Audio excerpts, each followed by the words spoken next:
Ditch the overwhelm and transform your schedule from a source of stress to a productivity powerhouse with these Google Calendar secrets. First up, let's master multiple calendars. Click the plus sign next to other calendars on the left side. Create separate calendars for work, personal appointments, and even specific projects. Color code each calendar for instant visual clarity.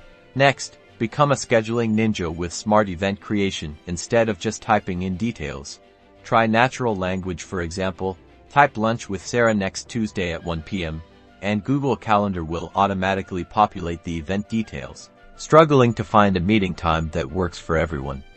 Use the Find a Time feature. When inviting guests, Google Calendar will analyze everyone's availability and suggest optimal meeting slots. Set your working hours, navigate to Settings, then Working Hours. Define your available times to prevent people from scheduling meetings when you're off. Unlock the power of integrations.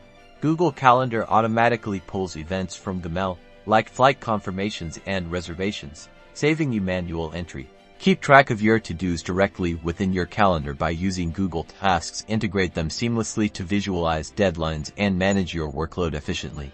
Implement these tips and you'll be amazed at how much more organized and productive you can be. Don't forget to subscribe for more productivity hacks and Google Calendar tips.